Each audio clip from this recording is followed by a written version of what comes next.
तो एपिसोड की शुरुआत में हम देखते हैं कि यामाडा इचिकावा से पूछती है कि क्या तुम लाइन यूज करते हो। अब लाइन एक सोशल मीडिया प्लेटफॉर्म है, फेसबुक और इंस्टाग्राम की तरह। इचिकावा कहता है कि हाँ, अब यामाडा को इचिकावा की लाइन आईडी चाहिए होती है क्योंकि वो उसकी फ्रेंड लिस्ट में ऐड नहीं होता है। इसलिए यामाडा इचिकावा से इनडायरेक्टली उसकी लाइन आईडी मांगने के लिए हर मुमकिन कोशिश कर रही होती है। यामाडा कहती है कि हमारी क्लास का लाइन आईडी पे कोई ग्रुप नहीं है, यहाँ तक कि हमारी अदर सेक्शन की क्लास के लाइन पे ग्रुप है, और मैंने सुना है कि डेटा प्रोसेसिंग क्लब का भी लाइन पे ग्रुप है। इचिकावा कहता है कि हाँ, उनका ग्रुप है पर मैं उसमें ऐड नहीं हूँ। इस पे यामाडा कहती है ठीक है, फिर हम उनसे बात करेंगे और तुम्हें उस ग्रुप में ऐड करवा लेंगे। इचिकावा कहता है नहीं, इसकी कोई जरूरत नहीं है। इचिकावा बताता है कि उन लोगों ने मुझे ग्रुप में नहीं लिया क्योंकि शायद वो मुझे अपने ग्रुप में नहीं देखना चाहते हो। फिर नेक्स्ट सीन में हम देखते हैं कि यामाडा अपने फ्रेंड्स के साथ होती है। मोइको उन सबसे कहती है कि मैं ऐसा क्या करूँ कि क्रिसमस से पहले मेरा कोई बॉयफ्रेंड हो, मुझे कुछ करना होगा। जैसे क्यों ना हम अपनी आईडी अपने क्लास के सारे लड़कों से एक्सचेंज कर लें। और ये आइडिया यामाडा को भी बहुत ज्यादा पसंद आता है। इचिकावा भी वहीं पे होता है। वो सोचता है कि अगर यामाडा को कोई बॉयफ्रेंड ढूंढना होगा तो वो तो उसके लिए सांस लेने जितना आसान होगा। मतलब स्कूल के पूरे लड़के लाइन में खड़े हो जाएंगे यामाडा का बॉयफ्रेंड बनने के लिए।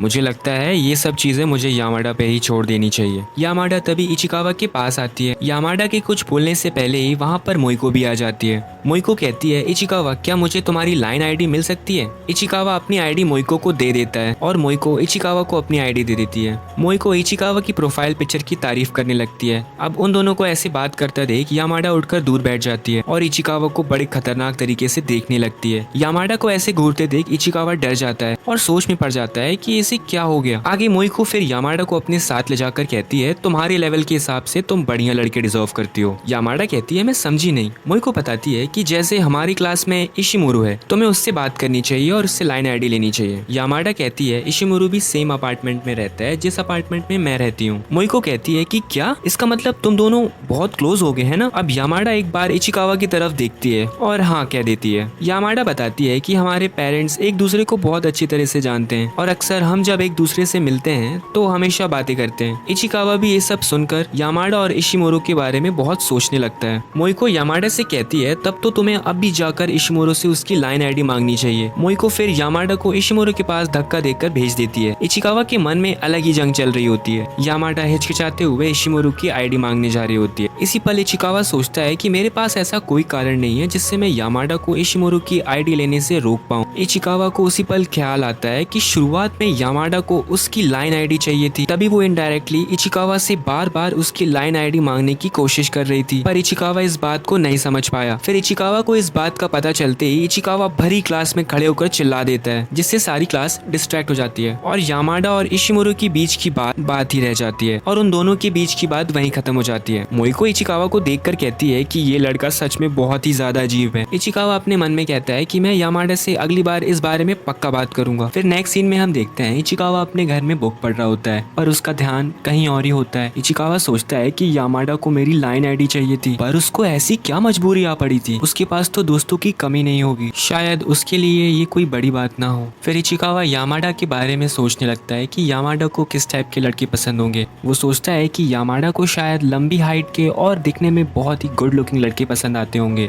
और ये सोचते सोचते इचिकावा बहुत ही ज्यादा इरिटेट हो जाता है और गुस्से में अपनी किताब पटक देता है। वो सोचता है कि ऐसे लड़के तो दुनिया में एग्जिस्ट ही नहीं करते होंगे। फिर अगले दिन इचिकावा अपने स्कूल में होता है। इचिकावा अपने सामने हारुआ को पाता है। अब तुम शायद भूल गए होगे इस लड़के को, एक्चुअली ये लड़का हारुआ है जो कि यामाडा को बहुत ही ज्यादा पसंद करता है। आगे हम देखते हैं हारुआ यामाडा से बात कर रहा होता है। हारुआ यामाडा को अपने साथ कहीं बाहर घूमने चलने के लिए बुला रहा होता है। कोबायाशी हारुआ से कहती है नहीं, यामाडा कहीं नहीं जाएगी। इचिकावा कहता है बहुत अच्छे कोबायाशी, ऐसे ही यामाडा के सामने ढाल बनकर खड़ी रहो। इचिकावा कहता है कि मैं इस हारुआ की इंटेंशंस को अच्छी तरह से समझता हूँ, इसे बस यामाडा के साथ रहना है और उसे प्रपोज करना है। अंदर मोइको कहती है यार ये लड़का कौन है और जो बाहर कोंटे में लड़की खड़ी है क्या वो उसकी गर्लफ्रेंड है। इस पे सेरिना कहती है नहीं, मुझे तो नहीं लगता, क्योंकि अगर वो उसकी गर्लफ्रेंड होती तो हारुआ यामाडा के साथ बाहर घूमने जाने की बात नहीं कर रहा होता। मोइको कहती है हाँ तुमने सही कहा, अब तुम देख रहे हो भाई इन लड़कियों का दिमाग। दूर बैठे बैठे इन्होंने हारुआ को पूरा पढ़ लिया। आगे हारुआ कहता है तो ठीक है कोबायाशी, तुम भी हमारे साथ आ सकती हो। इससे कोबायाशी बहुत ही ज्यादा एक्साइटेड हो जाती है और उसका डिफेंस सिस्टम टूट जाता है और ये कहकर हारुआ वहाँ से चला जाता है। फिर नेक्स्ट सीन में हम देखते हैं कि सब अपनी अपनी क्लास में आ जाते हैं। इचिकावा सोच रहा होता है कि ये तो सच में बहुत ही बुरा हुआ। तभी कोबायाशी यामाडा के पास आकर पूछती है कि क्या तुम हारुआ के साथ जाना चाहोगी, जिस पर यामाडा साफ साफ मना कर देती है। कोबायाशी कहती है पर मैं तो जाऊंगी। यामाडा उसे हारुआ के साथ जाने के लिए मना करती है पर कोबायाशी यामाडा को साफ साफ मना कर देती है। फिर नेक्स्ट सीन में हम देखते हैं यामाडा लाइब्रेरी में छुप छुप कर रो रही होती है। इचिकावा भी वहाँ पर आ जाता है जिसे देखकर यामाडा अपने आंसू पोंछ लेती है। इचिकावा सोचता है कि कहीं इसे ये तो नहीं लगता कि मैं इसकी फिक्र करता हूँ। यामाडा इचिकावा से पूछती है कि क्या तुम्हें गेम्स खेलना पसंद है। अब ये सवाल सुनकर इचिकावा को अपने बचपन के बहुत बुरे ख्यालात याद आने लगते हैं। यामाडा कहती है कि क्या तुम ठीक हो। यामाडा बताती है कि मेरे फादर को तो गेम खेलना बहुत ही पसंद है। सडनली लाइब्रेरी में दो लड़कियां आती हैं। उन दोनों लड़कियों को आता देख इचिकावा उठकर चुपचाप साइड में चला जाता है। अब उनमें से ये एक लड़की वही है जो हारुआ के साथ खड़ी थी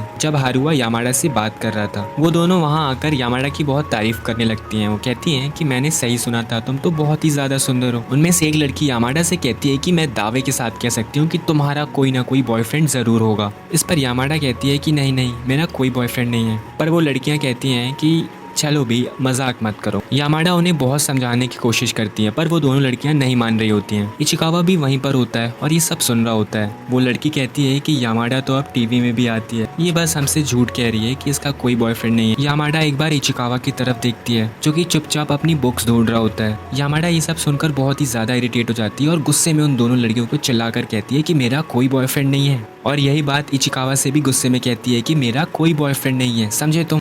इचिकावा कहता है कि अच्छा ठीक है। दरअसल यामाडा को लग रहा होता है कि इन दोनों लड़कियों की बकवास की वजह से इचिकावा को कहीं ये ना लगे कि मेरा कोई बॉयफ्रेंड है और उसे कहीं गलत फहमी ना हो जाए। अब यामाडा की इस बात को सुनकर ये बुद्धिमान लड़की समझ आती है कि इन दोनों के बीच में क्या चक्कर है और यामाडा इचिकावा को कितना पसंद करती है। और दोनों लड़कियां आखिरकार समझ जाती हैं कि यामाडा का कोई बॉयफ्रेंड नहीं है, वो तो बस इचिकावा के पीछे पागल है। इचिकावा यामाडा से कहता है कि तुम्हें मेरे साथ नहीं रहना चाहिए जब आसपास लोग हों। तभी वो दोनों लड़कियां भी वहाँ आ जाती हैं, लेकिन साथ में वो हारुआ को भी लाती हैं। अब ऑब्वियसली यही दिखाने के लिए लाती हैं कि ले देख, जिसे तू पसंद करता है वो किसी और पे मरती है। अब हारुआ को आते देख यामाडा हारुआ के सामने इचिकावा को गले लगा लेती है। और ऐसा भी नहीं कि यामाडा ने हारुआ को देखा नहीं, बल्कि यामाडा हारुआ को जानबूझ के दिखाने की कोशिश करती है कि मैं इचिकावा को पसंद करती हूँ। ये सब देखकर हारुआ कटी पतंग हो जाता है और बिना कुछ कहे वहाँ से निकल जाता है। सडनली यामाडा को रियलाइज होता है कि वो इचिकावा की बहुत ही ज्यादा क्लोज आ गई है और इसे रियलाइज होते ही वो चुपचाप शर्माकर वहाँ से निकल जाती है। इचिकावा भी हैरान परेशान हो जाता है और आंखें बड़ी करके सोच रहा होता है कि आखिर हुआ क्या। फिर नेक्स्ट सीन में हम देखते हैं इचिकावा अपनी क्लास जा रहा होता है। क्लास जाकर इचिकावा देखता है कि यामाडा की इस हरकत के बाद पूरी क्लास को पता चल गया होता है। कोबायाशी सबसे कह रही होती है कि तुम्हें पता है इचिकावा के बारे में, वो उस दिन यामाडा की बहुत ही ज्यादा क्लोज आ गया था। कोबायाशी कहती है कि ये कैसे हो सकता है, यामाडा तो पूरी स्कूल की सबसे सुंदर लड़की है। इस पर मोइको बताती है यामाडा सिर्फ इचिकावा को यूज कर रही है और इनकी ये सारी बातें इचिकावा भी सुन लेता है और कहता है मुझे पता था, मैं उसके लिए कुछ भी मायने नहीं रखता। उधर दूर यामाडा भी बैठी होती है जो कि इन सब की बातों को इग्नोर कर रही होती है। स्कूल खत्म हो जाता है, यामाडा अपने घर जा रही होती है। कोबायाशी के बुलाने पर यामाडा उसे इग्नोर कर देती है क्योंकि उसने इचिकावा के बारे में बहुत भला बुरा कहा था। आगे खेल खेल में दोनों के बीच फिर से दोस्ती हो जाती है। कोबायाशी यामाडा से कहती है कि मैंने डिसाइड कर लिया, मैं हारुआ के साथ नहीं जाने वाली, जिसे सुनकर यामाडा बहुत ही ज्यादा खुश हो जाती है और दोनों साथ में घर जाने लगते हैं। इचिकावा भी छुपकर ये बात सुन रहा होता है, लेकिन उसके मन में बहुत बड़ी गलतफहमी घर कर गई होती है। वो देखता है कि वहाँ पर हारुआ भी होता है जो कि यामाडा को देख रहा होता है। हारुआ इचिकावा से कुछ नहीं कहता है और चुपचाप वहाँ से चला जाता है। हाँ, कहेगा भी क्या, इसका प्यार जो छीन लिया। अब इचिकावा ये सोच रहा होता है कि हारुआ को सच में ये तो नहीं लगता कि मेरे और यामाडा के बीच में सच में कोई रिलेशन है। फिर नेक्स्ट सीन में हम देखते हैं इचिकावा अपने घर में होता है। उसे बस कोबायाशी की कही हुई बात याद आ रही थी। इचिकावा कहता है कि क्या सच में वो बस मेरा इस्तेमाल कर रही थी। इसी डर में उसके पैर कांपने लगते हैं और आखिर में इचिकावा भी ये मान ही लेता है कि हाँ, शायद वो मेरा इस्तेमाल ही कर रही थी और बहुत ही ज्यादा डिप्रेस्ड हो जाता है। फिर अगले दिन स्कूल में इचिकावा बैठा हुआ होता है जहाँ उसके पास यामाडा आती है और उसे गुड मॉर्निंग विश करती है, पर रिप्लाई में इचिकावा उसे अनदेखा कर देता है और अपने मन में कहता है कि अब मुझे कोई फर्क नहीं पड़ता। स्कूल खत्म होने के बाद इचिकावा सीधे घर जा रहा होता है और आज एक बार और इचिकावा लाइब्रेरी में नहीं आया। ये सोचकर यामाडा इचिकावा से बात करने जा रही होती, पर इचिकावा उसे इग्नोर करके वहाँ से चला जाता है। पर यामाडा इचिकावा के पीछे पीछे आने लगती है। इचिकावा यामाडा से दूर जाने की कोशिश कर रहा होता है, पर यामाडा इचिकावा का हाथ पकड़ लेती है और उसकी बहुत ही क्लोज होके पूछती है कि क्या हो गया है तुम्हें, तुम ऐसा क्यों कर रहे हो। सडनली यामाडा को एहसास होता है कि वो इचिकावा की बहुत ही ज्यादा क्लोज हो गई है। तभी यामाडा इचिकावा से दूर होकर कहती है कि मैं तुमसे बात बात पे हमेशा क्लोज हो जाती हूँ, इसलिए ना तुम मुझसे इतना नाराज हो।